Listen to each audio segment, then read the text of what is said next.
Thanks for listening to Fluff and Crunch, where we talk about system, setting, and story in tabletop RPGs and share our experience to hopefully help you have your best game.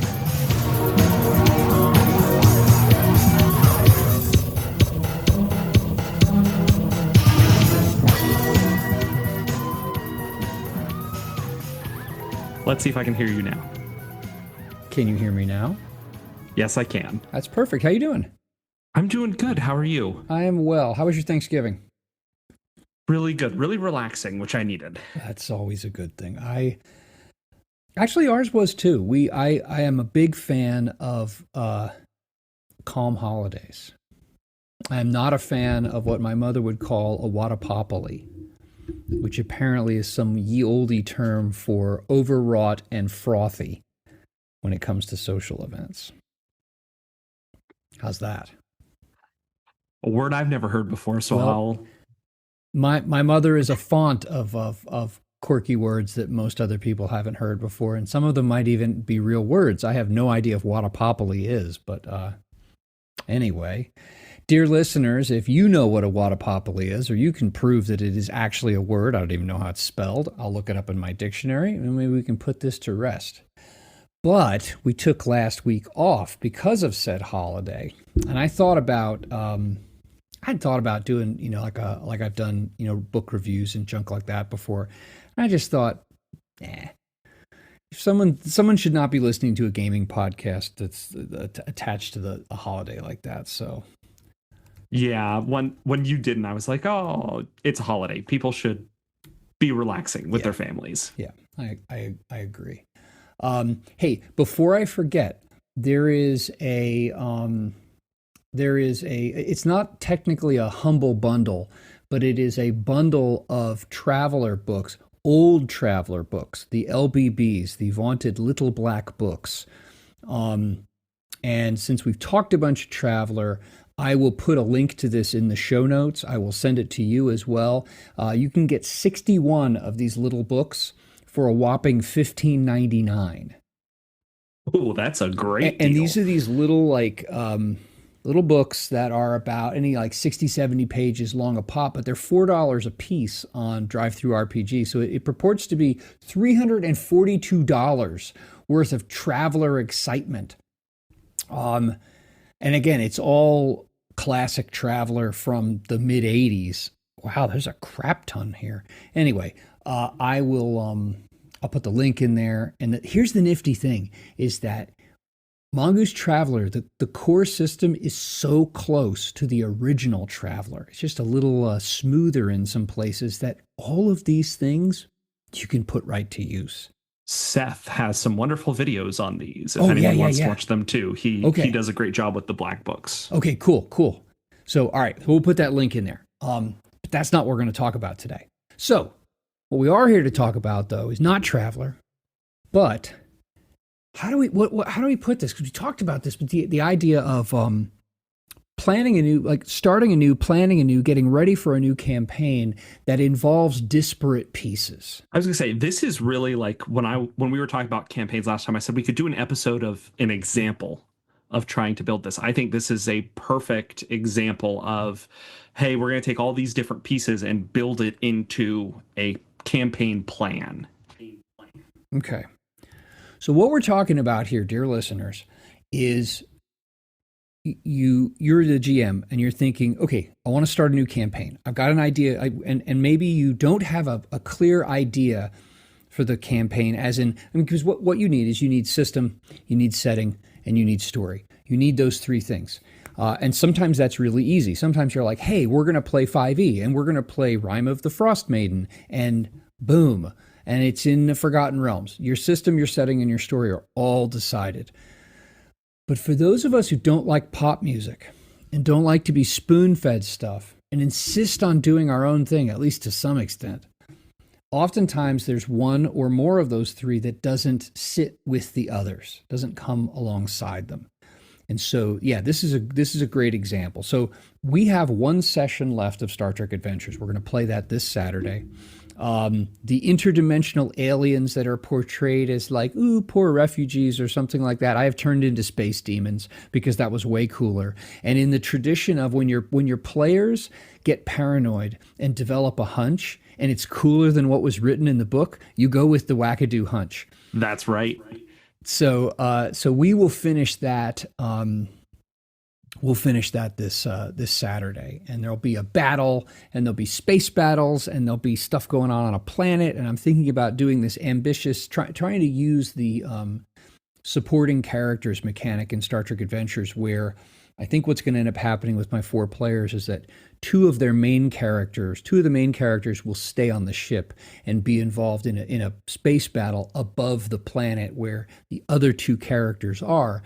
And I will flip back and forth between these, like do a couple of rounds and then a couple of rounds. And so two of the players will play their characters on the planet, and the other two players will play supporting characters that make sense to be there, and then vice versa. Because the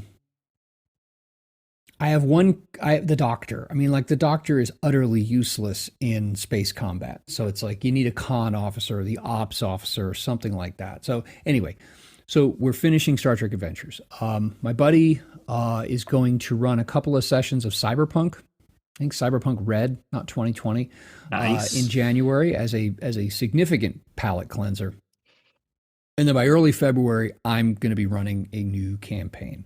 So, well, with that system setting and story, I think it's really easy to start with the first one. So, what system are you planning on using for this new campaign? So I went round and round on this because sometimes I feel more inspired by story or setting. Like it's not necessarily, it's always the same one that I start with.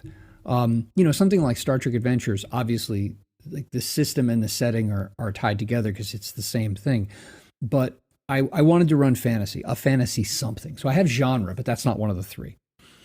I wanted to run fantasy something because we've been running, I haven't run fantasy in like almost a year and a half. So I was like, and it's just, it's like you need to go back. And for me, I don't know why, but minis and terrain and stuff like that just don't feel right unless it's fantasy.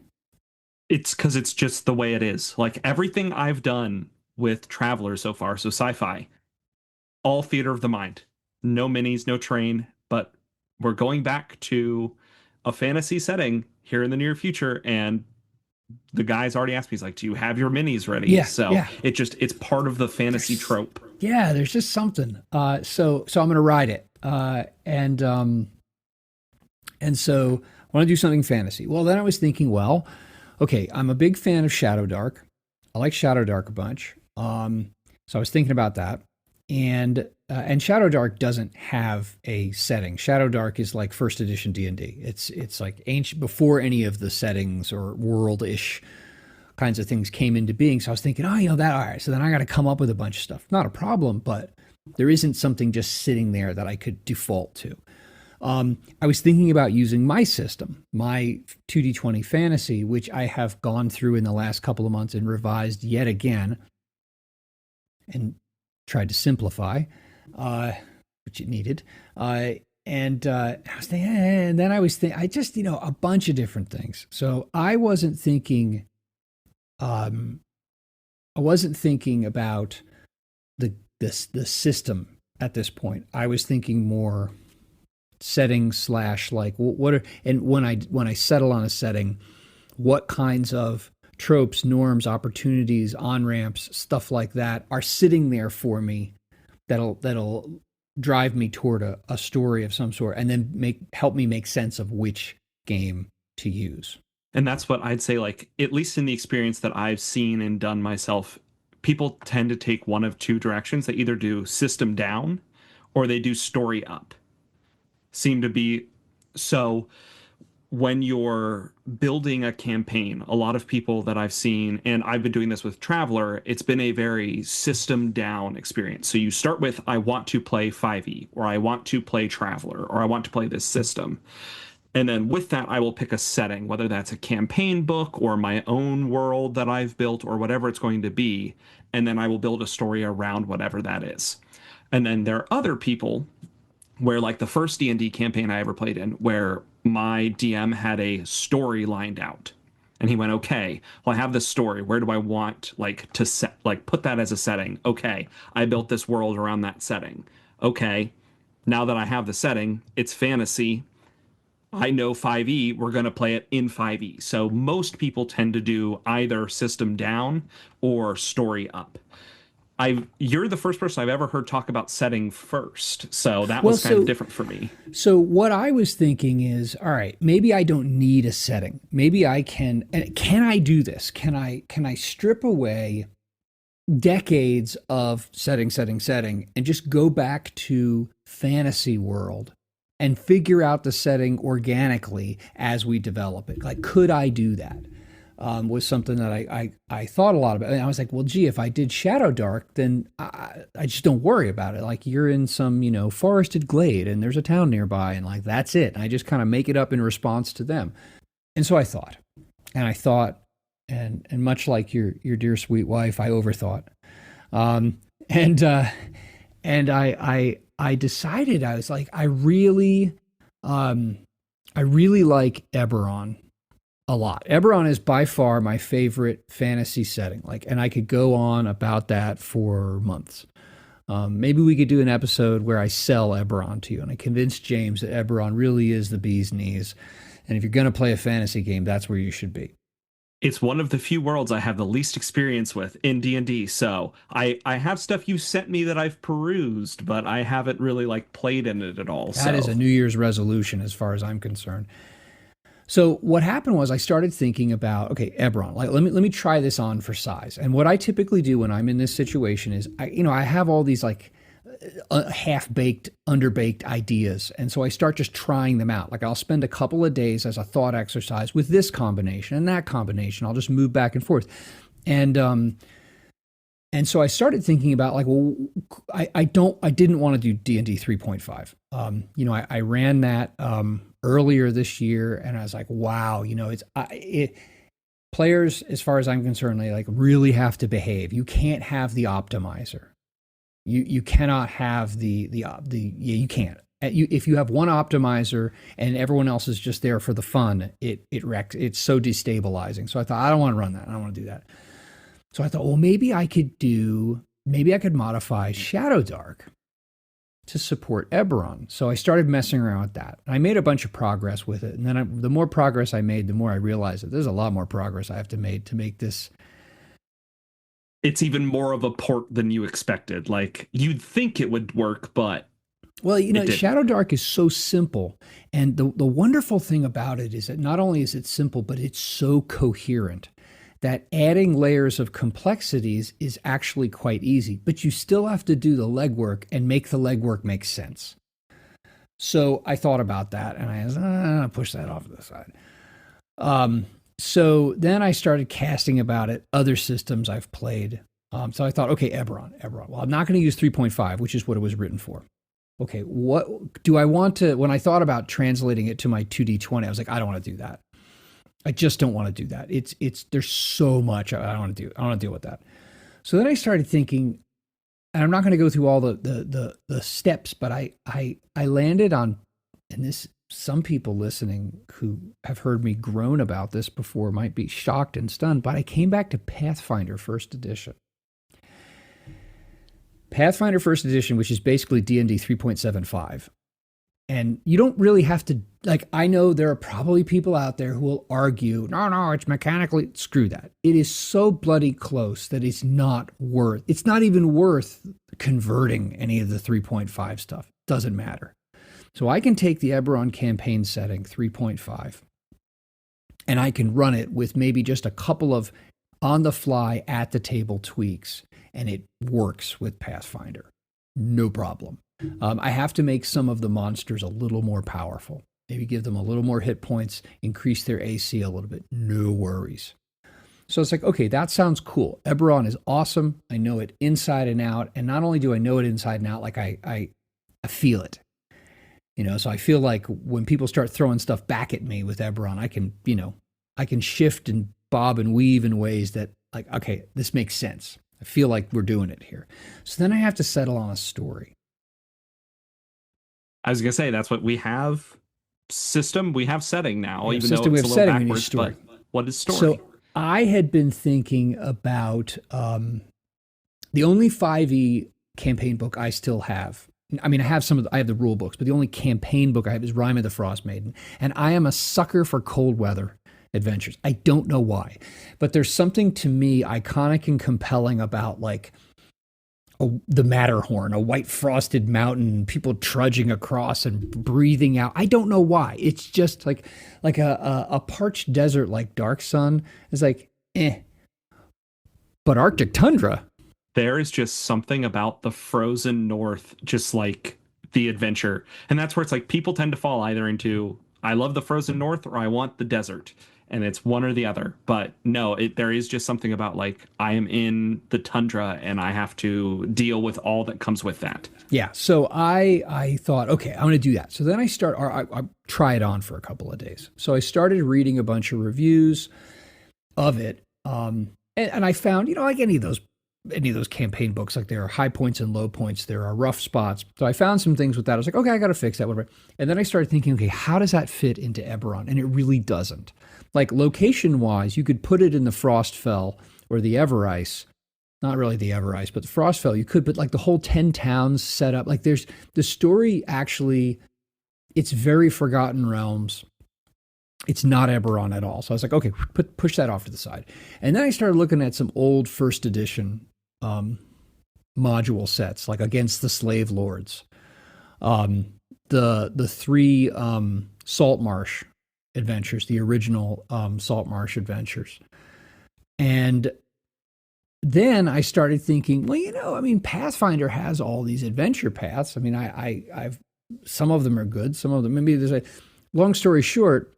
I find this one called Iron Fang Invasion, which is a hobgoblin invasion. And it's all set within Golarion, which is the Pathfinder world, with which I am familiar and in which I am not interested. But I looked at it, I was like, oh my crap, that fits in Eberron, in this place at this time with these groups perfectly.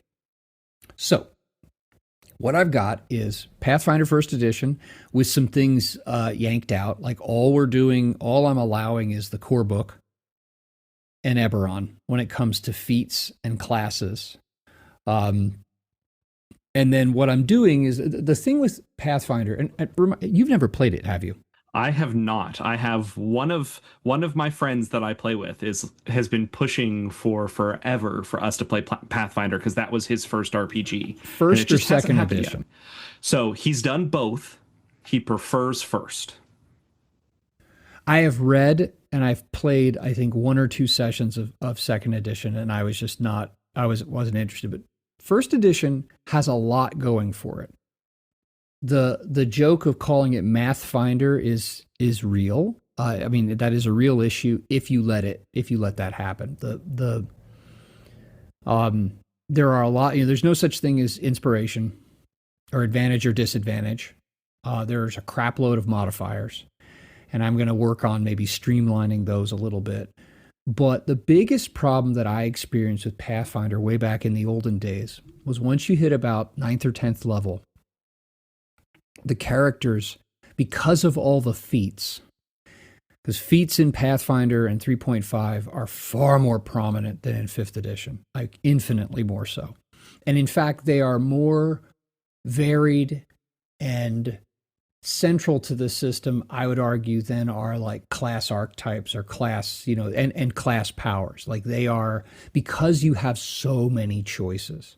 And every single book, like Ultimate Fighter or Ultimate Combat and Ultimate Magic and all that, they put out, Pathfinder put out all these books that 50, 60, 100 more feats. And so it becomes this like weird arms race of player knowledge of feat interactions over levels. And you end up having a character sheet that's 2 or 3 pages long. And heaven forbid you're a wizard. Heaven forbid you're the GM running a 10th level evoker. It's so what by I've done, limiting it to just the core book, hopefully you can do away with a lot of that. I can do away with a lot of it, but then also what I'm doing is the Pathfinder adventure paths are, and if you're not familiar with them, they were always 6 books. They were always 6 books, and they ran from first level to somewhere in the teens, mid to upper, 14th to 17th. It just depended on the story. And all of them were like, usually the first 2 to 3 books would get, about the first 3 books rather, would get the characters up to around typically 10th level, 9th or 10th level ish. Maybe a little bit before, maybe a little bit lower. Like the first book always had you either ending on like the last big battle or whatever would be, you would have hit 4th level right before it, or you would hit it immediately after it. And then afterwards, the books it kind of depended. And so I'm just going to run the first 3 books of the adventure path. There you go. And I've got it set. So if you're familiar with Eberron, it's taking place in the default start year of 998. And it's going to take place in Eastern Breland, where Breland, Dargoon, and Thrain come together in this frontier border area, and will involve a hobgoblin invasion. And there will be elements of it just came together. It just really came together. So now I'm reading these things, and the books, that is the adventure path books, and by expanding them a little bit and committing to like, hey, we're going to stop around 9th or 10th level, just because the story arc will be done, and that's just about when the characters become, on both sides of the screen, become unmanageable. That's what you need to figure it out. So what troubles do you think you're going to run into having to balance this between Pathfinder and 3.5? Like, because Eberron is 3.5, or at least the version you're using, and then you have Pathfinder. Is there anything you're foreseeing going to be a problem between those two? So I did some research about Pathfinder characters are a little bit more powerful, and over time the gap between them and 3.5 characters grows a little bit. It's not it varies by edition. Like 4th and 5th edition, there are different issues with that.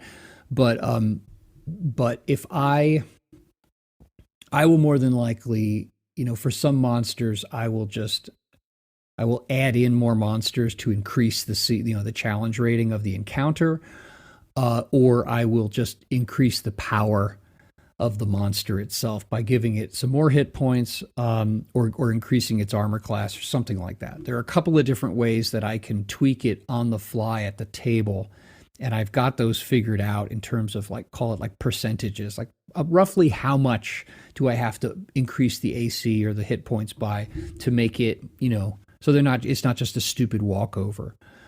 I'm not worried about how much treasure and magic items, because of the nature of the campaign. It's not going to take place in a city where the assumption that there are magic shops, which I hate.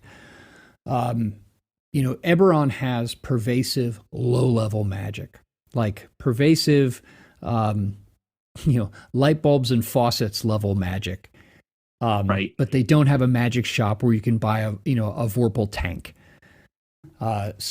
But they're not even going to be in a city. So, they're going to be out in the boonies collecting stuff from their dead enemies. The first, and I'd say persistent problem throughout it is the if I just assume a CR5 encounter per Pathfinder versus per Eberron, they wouldn't work out. However, here's the easy thing. I still have my Pathfinder First Edition rulebook, and I still have my Pathfinder First Edition Bestiary. So I don't have to worry. I don't have to. And the fact also is that the only things I actually have to convert are the things that come directly from the Eberron book, because the adventure path is a Pathfinder First Edition adventure path. So I don't have to deal with that stuff. The only things I have to really mess around with are the things that come out of the ECS. And like the dragon marked houses are none of the players, none of the PCs can be dragon marked just because of like the story background. So that's a huge piece. I don't have to worry about the mechanics of the dragon marks.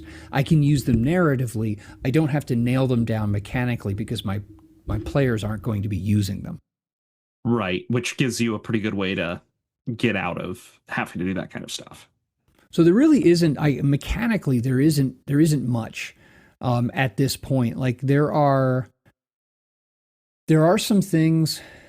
There are lots of story and flavor and like setting things like airships that I can throw in, but I don't have to worry about the mechanics because, again, I'll just use them narratively. The players aren't going to be operating those things through their characters directly. And also, they're not going to be in places like, for example, in the Mournland, which is this like arcane, blighted, post-apocalyptic wasteland. There are living spells. There are spells that when the mourning happened, like the spell came alive. So they're like living cloud kill and like living fireball and crap like that. I don't have to worry about that because the story's not taking place in the Mournland. And even if it were, adapting those things is not hard because the stat blocks are essentially the same. I just need to turn up the oomph on those things a little bit. I am involving some of the extra planar beasties that play a role in the history of Eberron and play a role in what is Kyber, which is the Underdark in Eberron.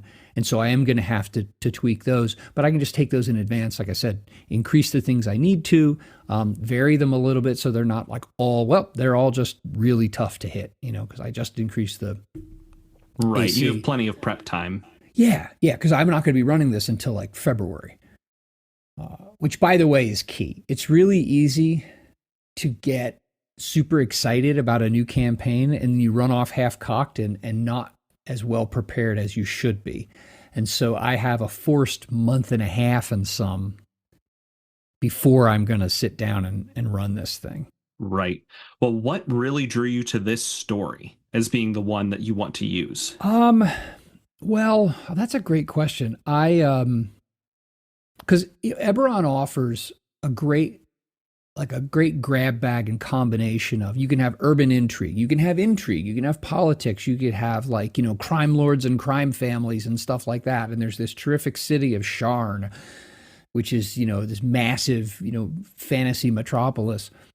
And I have often run, or at least started or run Eberron campaigns through Sharn because it's this, signature location. And I decided I don't want to do that this time, just because I've done it so many times. I don't want to do it. All of my players are like vaguely familiar with, and like one or two of them at least, like I've played like Eberron maybe once or twice. They're like, but none of them have like deep knowledge or experience with it. So, the campaign, it just clicked. If you go look it up, and I'll put a link to somewhere where it's summarized, but this Iron Fang invasion with story modifications. There are plenty of things that I'm changing within it, but that'd be the same under any circumstances. Like nobody runs the. Yeah, that happens for almost everything, that you have to make at least little shifts here and there. But it just, so a little bit of background. If you don't know squat about Eberron, that's sad, and we can fix that. So the nation of Breland is, I think, is probably the closest analog to the U.S. in terms of like geographic, economic, political, ethnic, whatever, diversity and that kind of stuff, and also kind of like a centrality in the world to an extent. And on its eastern border is this new nation of hobgoblins. And in the ancient history of Khorvaire, which is the continent that is the central location for all things Eberron, the hobgoblins were the most advanced civilization, most advanced magic, everything. Like they're not a monster race. That was thousands and thousands of years ago. But there was an invasion by these extraplanar creatures from the plane of madness that resulted in the toppling of the Dakani Empire. So the hobgoblins they're not like, they're the top of the heap among the goblinoids. You know, like the bugbears and the goblins are like they're crappy little like trash cousins. The hobgoblins are, you know, top of the heap. They're not like fallen, but they are like they're thousands of years past their prime, but they still have the stories of when they were the badasses on the continent. And there are Dakani ruins all over the place, you know, that where now like human cities are built on top of, and they're like, grumble, grumble. That used to be us. That used to be us. That could be us again. You know, it's like there's kind of like a Mussolini vibe to an extent. Like, that's Mare Nostrum. That's going to be us again, and that kind of thing. Going to bring back the glory. And the problem is, like, when you have something truly glorious to point back to, people are going to flock to your banner and do stupid stuff. Well, in the closing years of the last war, which is the big event that happens before the game world starts, the hobgoblins organize and they peel away a piece of what they consider to be like their core ancestral lands, and they form their own nation. And in the aftermath of the war, when the treaty is signed they're one of the parties at the table because people can't ignore them. And they're selling mercenary services and all that kind of stuff. So the border between Breland and Dargun, the Hobgoblin nation, is in places contested. And I'm like, Hobgoblin invasion? Contested border? I mean, it writes itself. It writes itself. And kind of middle of nowhere. And then there's Seir, which is the nation that used to be, the Mournland used to be Seir, the area called the Mournland, Mourn land. The Mournland is what used to be Seir, and Seir was like France. That's how I look at Seir within Eberron. It's like it was the culturally elite and advanced and maybe a little bit like morally degraded in the process, and it blew up. And now the only Seirans that are left are Seirans who are either like just beyond their borders, or were in other countries, or were POWs, or something like that. And so there's some Seiran like refugee towns near this border. It's a really like out of the way area in a country that's totally war weary. So yeah, the story writes itself. It just all came together. It's like, oh my gosh, this is absolutely perfect.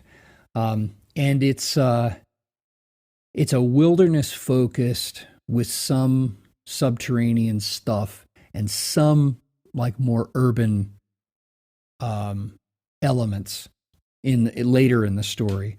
But it should at least force the players to really think about like survival and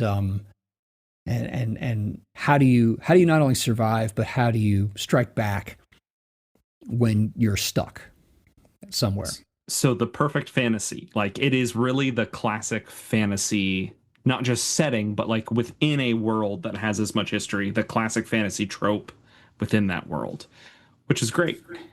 Yeah, and like the, you know, back against the wall struggle kind of thing, and throw in a little bit of original 1980s Red Dawn. It's perfect. Great.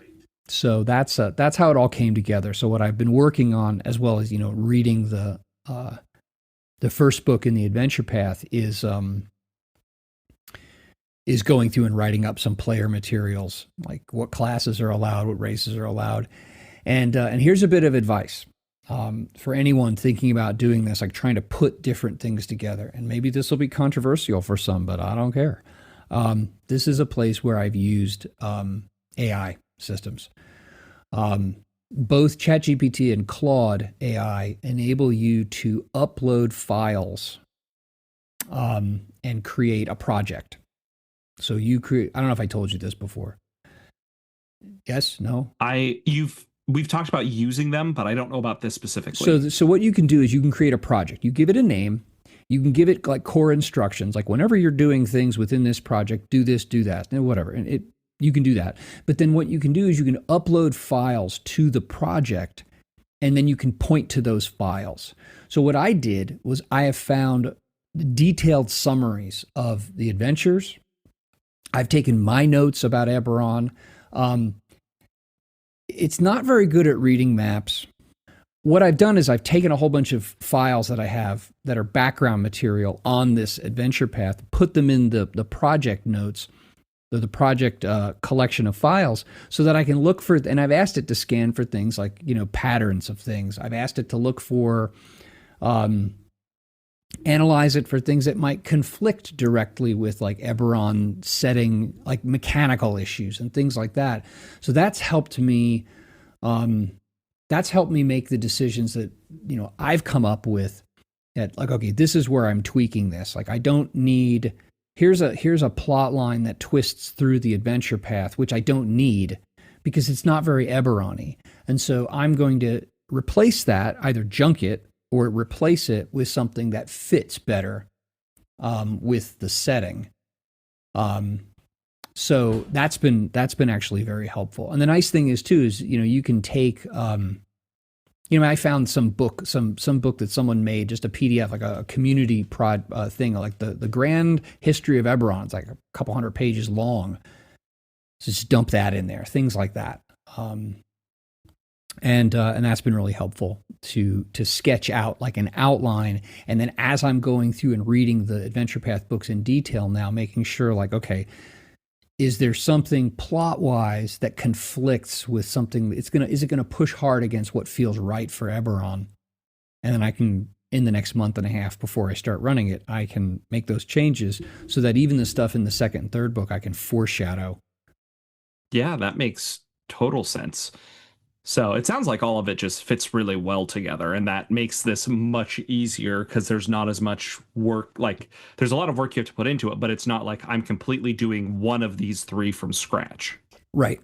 And I would rather, with my, like, just my schedule and my life, I would much rather take an existing thing and tweak it and riff off of it than build whole cloth. And so I have a setting that I really love, that I know really well. I have a game that a system that I need to go back and refamiliarize myself with, but basically shares the same bones with systems that I've played, umpteen times. And then I now have to familiarize myself. The newest piece is the adventure path, but I have to familiarize myself with it and then make the changes to fit the setting that I already know well enough that I know, like, okay, that doesn't feel right. That doesn't look right. All right, here's an Eberron-y thing that I can plug right in there because I know it so well. Well, it sounds like you have a really good plan going. Is there anything that you foresee, like, hey, this is something that I still really need to work on? Or is it just you're basically, you have your goal for the next month and a half and you'll be ready?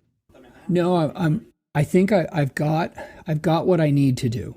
I have my marching orders for prep, and so that's and the great thing is this is a rarity because oftentimes I give in to the excitement, and then I start running the thing in 2 weeks, and I'm really not ready, and I don't recognize that, like, okay, here's something in the first book that I have an opportunity to foreshadow in for the second and third book, but since I didn't do that because I didn't put in the prep time, I don't do that. And then the story is good, but it's less satisfying than I would like it to be. So now I have this forced time. John is like, yeah, I'll run Cyberpunk. That'd be great.